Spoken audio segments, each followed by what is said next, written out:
Hello, everyone. Thanks for joining us today. My name is Michelle Lamesser, and I'm the Vice President of Sales and Marketing at L&E Research. I want to thank everyone joining us for today's webinar, How to Write Better Screeners to Get the Right Respondents, with our guest speaker, David Harris. David conducts qualitative and quantitative research for companies in a variety of industries. As founder of Insight and Measurement, he also conducts training and consulting on questionnaire design and screener development. He's also the author of The Complete Guide to Writing Questionnaires, How to Get Better Information for Better Decisions. As the preferred choice for recruiting and facilities in the market research arena, L&E is fortunate to be able to work alongside industry experts like David. This allows us to enhance our services and better serve clients like you. We're excited to have David here today to share his expertise on writing better screeners that help you get the right respondents for your research. I'm going to pass off over to David right now.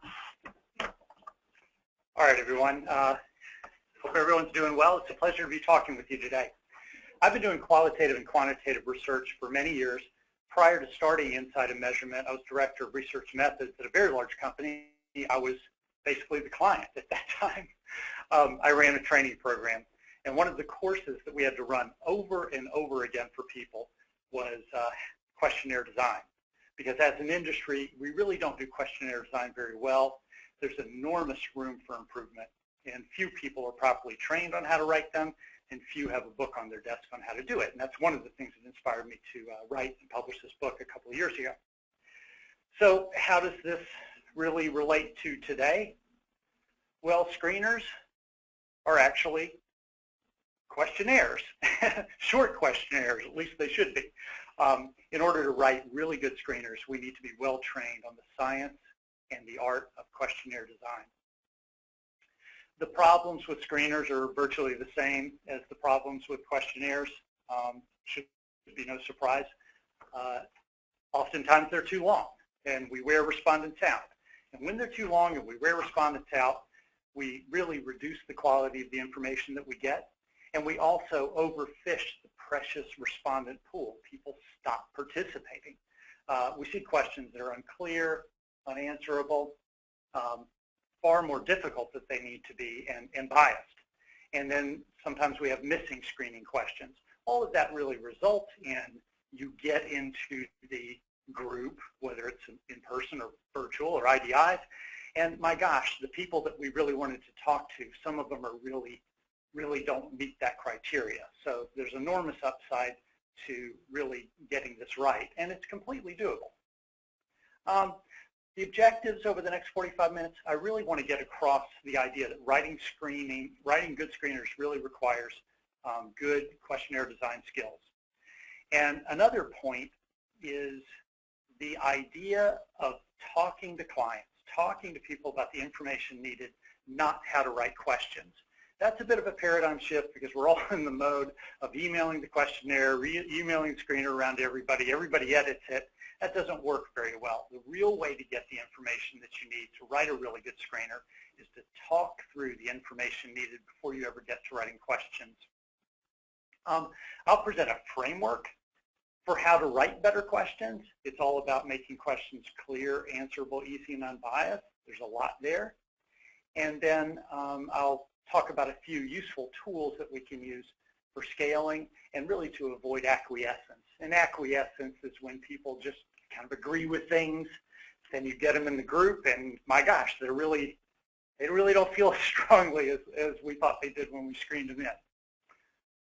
Okay, it's a lot of information here, and the struggle for me is really how to get it down to 45 minutes. So what I'm hoping I can do is give you a few key guidelines, some key nuggets that you can take away to improve screeners, maybe even this afternoon. But the real learning occurs applying these guidelines to real projects. So people that I've worked with, for really on a couple of projects, they end up becoming really almost like questionnaire design snobs, and they have to write them all themselves. Questionnaire writing, screener writing, is one of the most difficult forms of writing that there is. If you're writing poetry or short story, individual interpretations is just fine. Not when you're writing a screener. It's a conversation between you and many diverse respondents, and you're not there to clarify things when they're not really sure what you're asking about. And even though the screeners are administered by phone, the person doing the recruiting oftentimes doesn't really know what the question is intending to do. Here's an example of what seems like a simple question. How many cars do you own? Now, if you were pretesting this question properly and asked a person to think aloud as he or she is answering the question, a person might say, well, our son has a car, but he's off at the University of Virginia. I'm not sure if you want me to count that. I actually drive a Ford F-150, a truck. Do you mean vehicles, or do you really mean actual cars? My wife, she has a car. It's not fully paid off. Credit union, I guess, has the title. So do you mean cars that we actually own, or ones that we just have in our driveway? What are the problems with such a simple question? Well, it starts with you. He's not really sure what you mean by you. Should he include his kid? Cars, do you mean vehicles, or do you mean actual cars, and then the concept of ownership? Notice when this guy's trying to answer the question, he's wondering what you're intending to ask about. He's assuming intent, which is what we evolved to do. We learn, we evolved to talk to each other. And linguists who are involved in questionnaire design, they call that, conversational norms. We assume intent. Do you guys have a bathroom? The intent of the question is, where's the bathroom? So what seems like a simple question can be a lot harder than it seems. Here's a pair of questions. Did you yourself take an aspirin within the past 7 days? How many vitamin bottles are in your household? And the problem with this pair of questions, this came from an actual screener. Actually, virtually everything that I show came from screeners or questionnaires. They're usually tweaked, though, to preserve the identity of the original writer. But the problem with this question is the transition from question 1 to 2. A lot of people are going to answer the first question, and then they're going to answer the second question for you yourself. They're going to carry that framework forward. Others are going to answer for the entire household. Now, I'm going to pick on the term vitamin bottles. Now, if I got this screener and I was working with a client and I was asked to, Kate, can you help us? I would go back to them and ask, what do you mean by vitamin bottles? What about, calcium, iron, or fish oil? Does it have to be in a bottle? And that's where the conversation is so important to really figure it out. And we need to, obsess over these terms. I gave you those two simple examples because I just want to convey this is far more challenging than meets the eye, but learning how to do this better can be extremely rewarding. Okay, I said I'd offer a framework for writing better screeners. It all starts with that discussion with clients about what information do we really need. All of this is before we ever start writing questions. And then we craft questions that are clear, answerable, easy, and unbiased. And then there are really 3 tasks we ask of respondents. We ask them to select from a list, rate things on a scale, and we ask open-ended questions. And if we're really doing this thoroughly, we'll pretest some of these questions to make sure they work as intended. Definitely want to talk about what I would call screener rules. The screener really does need to be short. The only questions that should go into a screener are really those that are necessary to determine eligibility. Ask the disqualifying questions early on. Don't get to question 25 to say, oh, do you ever buy anything from McDonald's, if that's a major screening question. Make the questions as easy as possible. I'll give you lots of guidelines later about how to do that.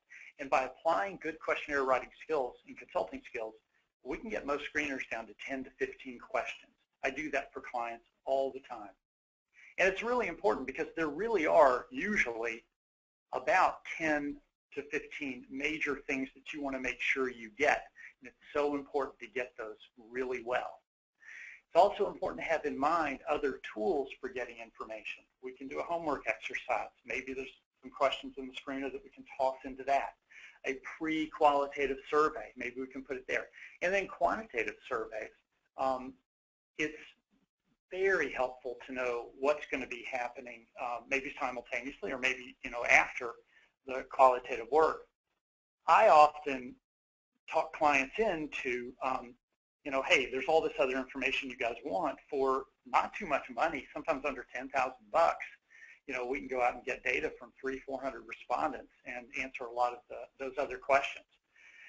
And sample properly and get the right sample frame. Getting quantitative information out of the screener is just a real mistake because of the sample frame and the sample size, and it also compromises screening.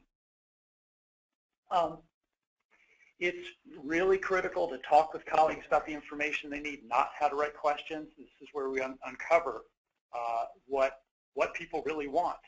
Remember, they're not trained to write questions. So let's go back to this question. How many cars do you own? People ask me, because I've presented that example before, maybe some of you have heard it.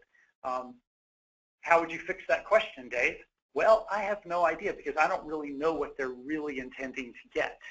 If they really are interested in vehicles, I would change cars to vehicles, and I would put in parentheses what that is. I had a situation like this just a few months ago where we had a similar question, and I talked to the client. They were actually interested in leased cars too, but this is the question they wrote down. So people aren't very good at matching the information they need to how to actually write the question. Here's a question from a screener. How would you rate the technical skills of the computer repair person? What might be wrong with this? Well, again, we don't know unless we know the intention of the question. I went back to the client and asked, well, what are you really trying to get? And he said, well, we want to know if they're satisfied with the computer repair process. Oh my gosh, that's really different from this question. By the way, people have a hard time with some of these technical skills questions. They say, I don't know. I mean, they picked up my computer, took it in the back, gave it to me. By the end of the day, I had a loaner. I'm not going to know about the technical skills probably until I try and log on from home, because that was the original problem. So those questions could be problematic. Avoid questionnaire design speak. I'm going to stop harping on this issue in just a moment, but unfortunately, in our industry, everybody thinks they can write questions. And so even when I talk with clients and I go, hey, just tell me what information do you want? Don't write questions. They'll say, oh, on a scale of 1 to 10. Like, no, don't write questions. What information do you need? And we get questions like this. What % of your most recent purchases of individually packaged food items are your priority choice?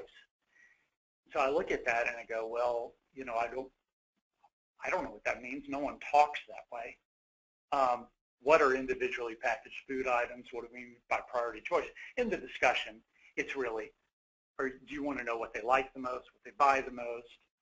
Does it matter if they buy it for themselves or their family? What time frame? Things like that. Here's a question where we're going to get into some of the guidelines about how to write better questions, but also in how to make questions conversational. Which of the following best describes your role in purchasing food for the family? Okay, I'm going to pick this one apart. What do they mean by role in purchasing food? Picking it up on the way home from work? Does this have anything to do with going out to dinner, takeout? I don't really know. Notice there's a mismatch between the question stem and the answer choices. Which of the following, what role in purchasing food versus I am the primary shopper of food? That's really a mismatch. You'll get answers to this question, but who knows what the respondent really means. So we went back to this client and said, what do you really want to know? Just talk to me as if we were in the break room. And she said, well, we really just want to know who does most of the grocery shopping for the household. Oh. Well, how about we ask it that way? Who does most of the grocery shopping for your household? It's so much more conversational. And look at the response choices, you, someone else. You can just look at that and pretty much know the answer. We also obsessed over the idea of food. Did it matter whether they were picking up paper towels or dishwashing liquid? No, they just wanted to know who did most of the grocery shopping. So your screeners, much like questionnaires, they really should feel like natural conversations, and the best way to get them that way is to, talk with people about the information needed and make the question conversational. One other problem that's a bit harder to solve with screeners is historical practices. I'm sure you know everyone on the call has heard this before. You know, well, that's the way we've been doing it for years, and we just don't feel comfortable changing. I wish it wasn't so. I wish I had a pill for this particular problem. Well, what I do is I chip away at that. So I pick out something that may be a really big problem and say, hey, you know, maybe we can tweak this thing over here. But that is a reality that we have to deal with. I don't live in an ivory tower. So let's talk about the framework for writing better screeners.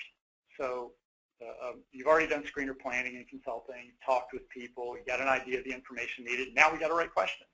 And it really is about how to make questions clear, answerable, easy, and unbiased, and some things about scaling and selecting from a list.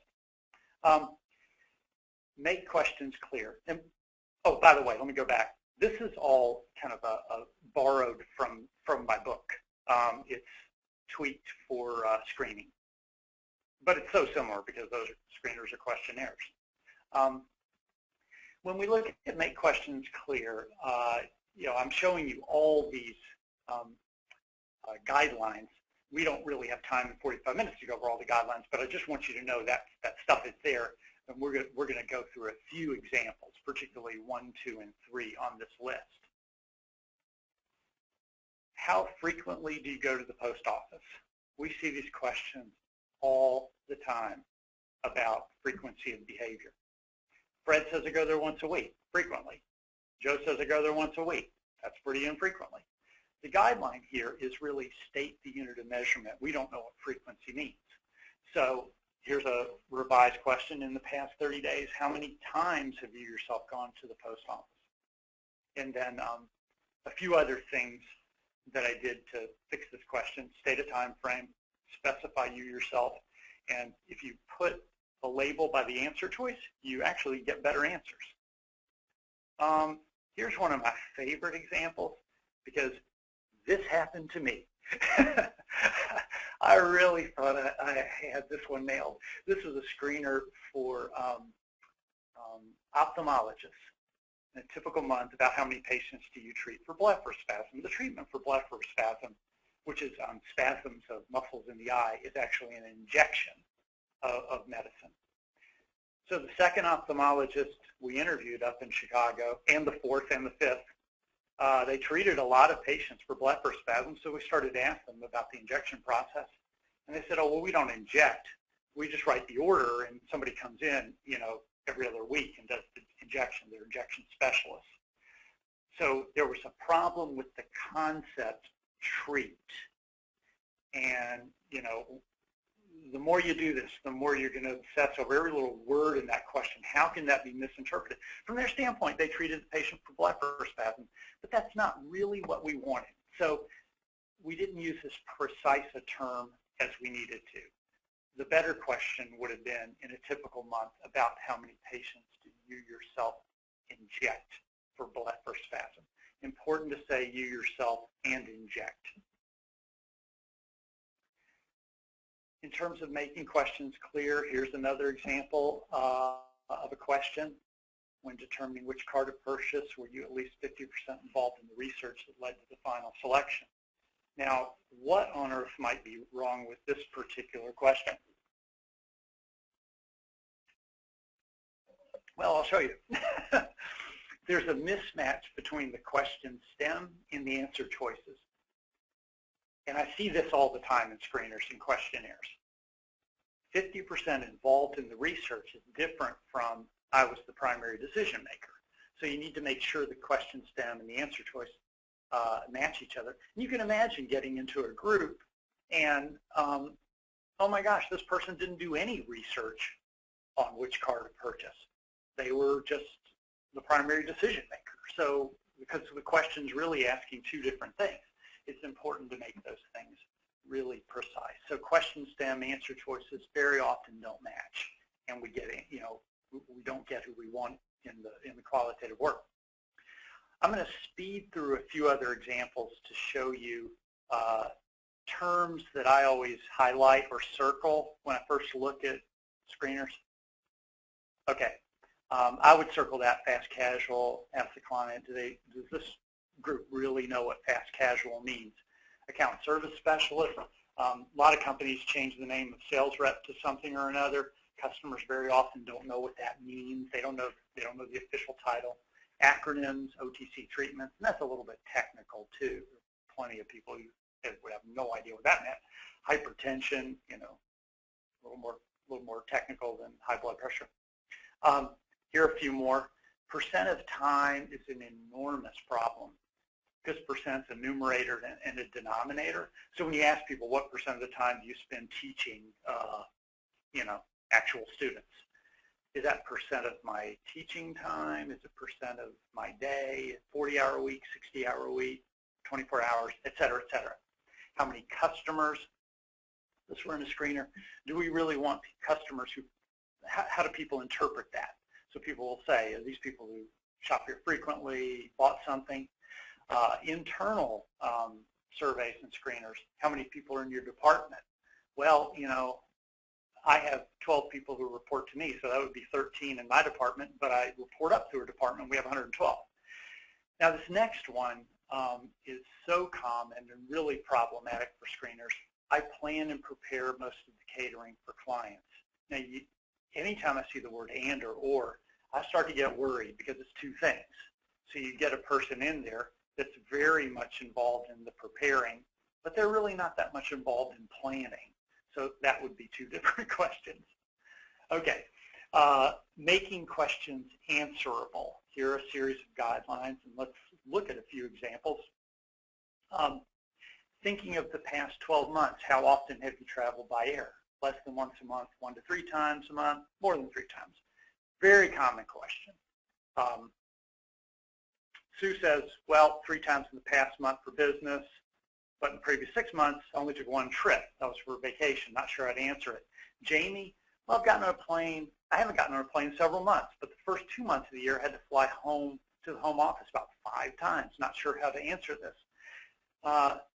How many of these people are going to say 1 to 3 times a month? You just don't know. The problem with this question is that it assumes regularity of behavior. It's best to specify time frame, ask for a unit of measurement. Do you regularly read the newspaper? Do you generally exercise in the morning? Again, these are vague terms, don't really know necessarily what they mean. I picked this one out last night and tossed this slide in because it's really interesting example of a question that has like a major problem with it. Okay, sure, it has the word routinely, and who knows what that means. But the really larger problem with this question is it's asking 2 things. The first part of the question says, I routinely read the labels for packaged food items. Okay, the answer is yes.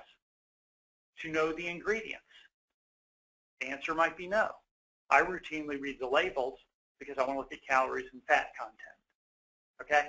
And so you get the person in the group who, they're really not, connoisseurs of the ingredients. They're more looking at this from a dieting standpoint, and so that might be an error in the recruiting process. So there are many questions like this, and they usually have this format. I do this for this reason, and they're almost always 2 questions in one, and that needs to be fixed. More about making questions answerable. How many of your typical depression patients, psychiatrists don't think of their patients as typical. Hard to answer. How much do you prefer surfactants in your cleaning liquids? It's a great example of, I actually saw that question. In industries, we think people know our terms and our phrases, and so often they don't.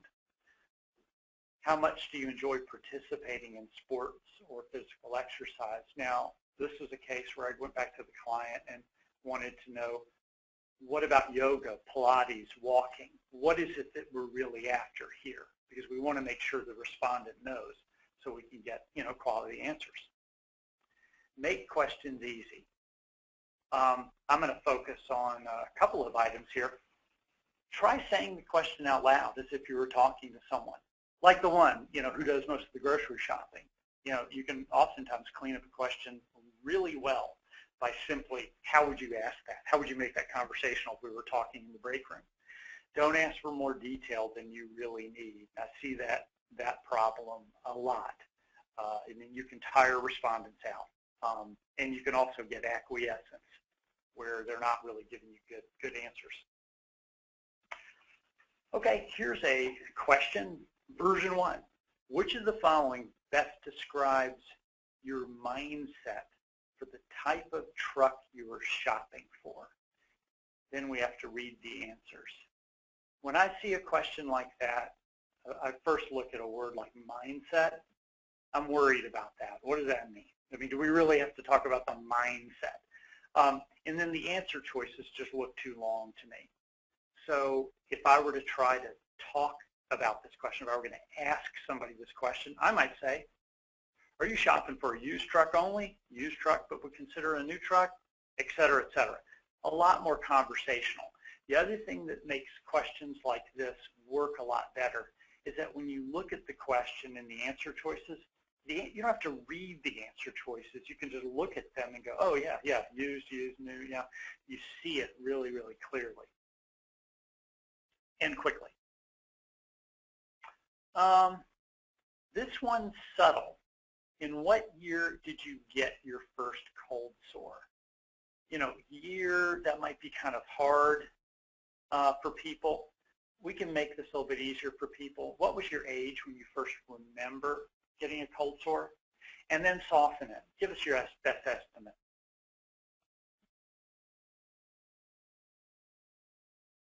Make questions unbiased. There's a lot here. I'm not going to talk about like scaling, you need to make sure your scales are not biased, that sort of thing. I'm going to go into some things that are maybe not as well known. Okay, the first question is an agree-disagree scale. Please indicate how much you agree or disagree with the following statements. Now, I have a newsletter. I've posted about this a bunch of times. There have been over 100 studies that have shown agree-disagree scales result in a positive bias. And, we really don't need to use them. There are better ways of measuring things. People generally don't like to disagree with things. We get acquiescence. So in the first item here, our company values its people. A better way to measure that might be to ask someone, hey, to what extent does your company value its people? Not at all to a whole lot.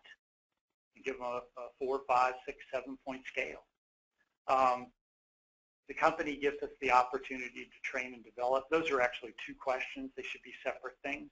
But you could, what academics call, measure the construct directly. How much opportunity do you have in your company to train? How much opportunity do you have to develop? And then I get adequate feedback from my manager. And I'll draw this back to the whole issue of talking to people. So when I see things like that, I'll ask people, what are you really interested in? Do you want to know frequency of feedback, quality of feedback? That may be a few different questions, but we can measure that more directly. Here's an example of a similar agree-disagree scale. How much you agree or disagree with the following statements. And I'm going to give you another alternative way of asking this question. Instead of measuring the construct directly, we could frame it up this way. Please indicate how well each of the following statements describes you personally, and give them a scale. Does not describe me at all, describes me very well. And I like that a lot better because it's engaging. It's asking the person to think about themselves. How well does this describe you? It has less bias. It's not like they've got some statement that they now have to agree or disagree with. So, you get better measures. This is really good for things like, segmentation. We also have other tools in the whole scaling toolbox, so to speak. We can use Semantic Differential. Below are pairs of words that may or may not describe you. Please indicate how much better one word describes you compared to the other word: optimistic, pessimistic, casual, formal. And this gets us out of the problem where people said, oh yeah, I'm casual, oh, I'm formal, I'm practical, I'm pessimistic, you know, I'm all of these things. Really? You know, well, which one are you more? And you can do that with statements. You could do that with something like, you know, let's say you're trying to get people who are really enthusiastic about watching a certain sport on TV. Which would you be more likely to watch? You know, which, you know, you can use that to make those sorts of differentiations. And this goes to, you know, forcing people to make choices. Here's an example where we do get acquiescence. How important are each of the following issues for you in the upcoming election? You know, people circle extremely important for everything. We can use something like, you know, this isn't really max diff, but it's a version of it, where we ask people which of the following are the two most important, and which are the two least important issues in the upcoming election. Please select two per column. So if you're really trying to force people to make a differentiation, you really want to know what's up at the top and what's not, you can do that. And you can do that for lots of things.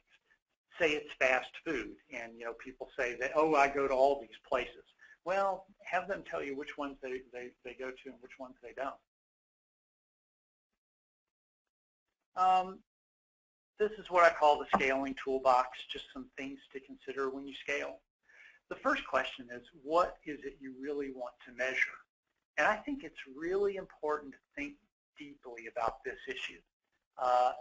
I took a survey a long time ago, and it was I went to a fast casual restaurant, and I had coffee, and the survey asked me a bunch of questions about their coffee, and one of them was, how satisfied were you with the coffee?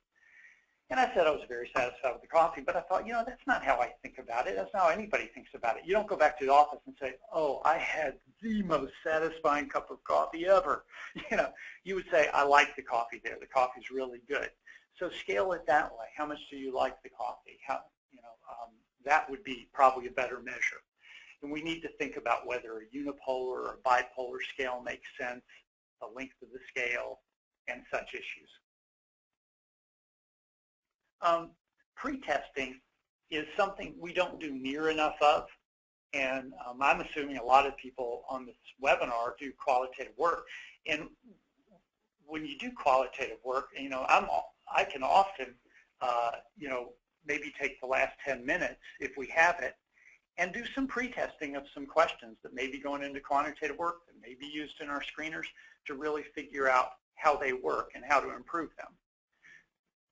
Real pretesting involves sitting down with respondents and asking them to tell you in their own words what they think each question is asking, much like we did with the car question, where you found out all the places where that question tripped that respondent up.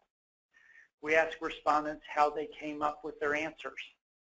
And maybe we learned to ask the question in a different way. We also may find that they're really not so sure about their answer. We find out what certain terms mean to them. What does the term own mean to you? What does the term treat mean to you? Gordon Willis wrote a wonderful book, published it back in 2005, on cognitive interviewing, and this is what academics refer to as proper pretesting. Their term for it is cognitive interviewing. And this should look real familiar to people because this is qualitative. You can see the pros. What does the term outpatient mean to you? Can you repeat the question in your own words? How sure are you that your health insurance covers drugs and alcohol treatment, et cetera, et cetera? Recall probes, specific probes, general probes. These are really good for the pretesting process to make sure the instrument works as desired. Just parenthetically, one of the things that I like to do is, that I think isn't done enough in our industry, is when we're doing our qualitative work to have our follow-up quantitative work being drafted at the same time. And so all those questions where we're not quite sure how to ask it, we're at least able to address that in our qualitative work to make sure the survey instrument works really well. I think too often there's too big a separation between the qualitative and the quantitative work. Here's an example of a question that was pre-tested. This is from Gordon's book. This survey is a national survey on smoking that's administered to teenagers, kids 15 and 16 years old. The question was, do you think young people who smoke cigarettes have more friends? And none of the kids had any problem answering the question. But when they pre-tested it, they asked them, well, what does the term young people mean to you? Well, 15 and 16-year-olds do not think of themselves as young. They're not young. They're 15 and 16. Those are 11 and 12-year-olds. Well, the intent of the question was, do you think people your age who smoke cigarettes have more friends? So they had to edit the question and change that to, people your age. This is an example that I just thought I would pull out because it just calls forth some things that I think are pretty interesting. This was from a follow-up book that Gordon wrote. In pre-testing these questions, eating fruits and vegetables will help me live a healthier life. Some people interpret healthier life. For them, that meant I'm going to feel better like in 30 minutes, as opposed to feeling crappy. For a lot of people, it meant, I may not develop chronic diseases or cancer, 20 years down the line. I eat more fruits and vegetables than other people I know.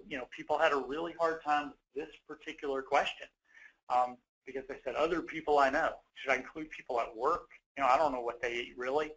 So maybe a question like that needed to be reframed. I never hesitate to go out of my way to help someone in trouble. People who are very helpful said, but my gosh, I never stopped to help somebody who's got a flat tire. Generally, I like sweet foods. A few people had problems with that question. They didn't know whether to include artificial sweeteners. So anyway, pre-testing, probably preaching to the choir because most of you are qualitative researchers and dig through to find out what these things mean. But I do think it's important because I've talked to so many qualitative researchers who say, I don't write questionnaires. I don't know anything about that. Well, the screener is a questionnaire. It really does matter to who ends up in front of us when we do our qualitative work. And those people are so extensive in so many ways and so valuable. Getting it just right is super important. In quantitative work, when we do screening, we have certain techniques, like we eliminate people who are speeders, people who just take the screener too fast, or the questionnaire too fast. Straight liners, people who just give us one answer. You can't really do that in qualitative screeners, but you can do some other things. I usually put in little traps.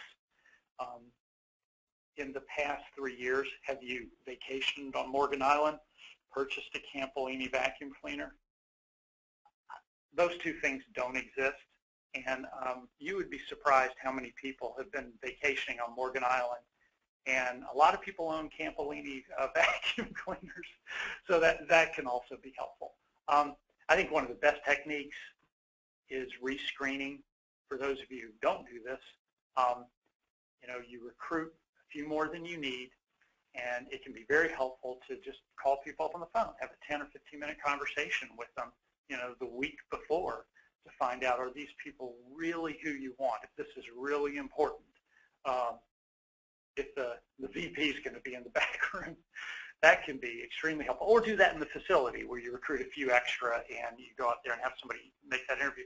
It has to be a person who really knows that particular category. I did a lot of work in skincare and in aesthetics, and when we sent the right person out to find out, are they really a connoisseur of skincare, they could pretty well figure out whether this person was a fake or a fraud.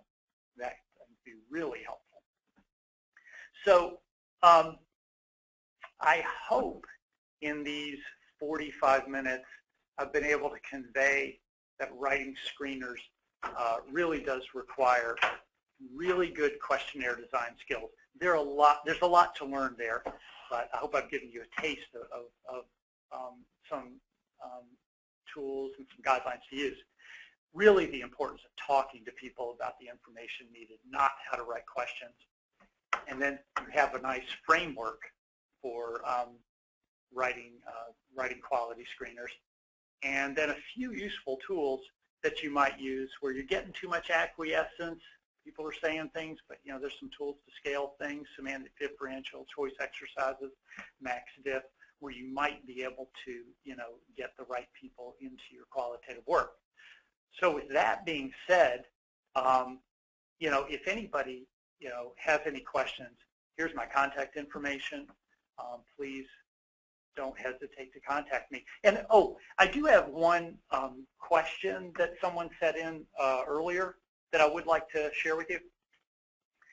It wasn't really a question, but it was a problem that they have with recruiting and screening. They said, well, sometimes what we have happen is that the person in the screener said one thing, but then we have them fill out a survey in the waiting room and they say another thing.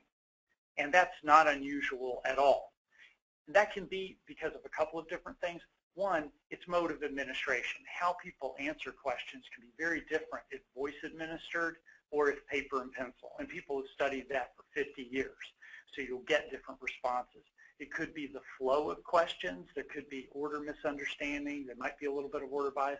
And then the other issue is that a lot of the attitudes and sometimes even behavioral issues, they change over time. Your attitude towards Taco Bell might be one thing 2 weeks ago than it is when you show up at L&E to do qualitative work on Tuesday. So in any event, thank you all very much. I want to thank David for presenting today. David, that was a great presentation as always. I want to thank everyone for attending.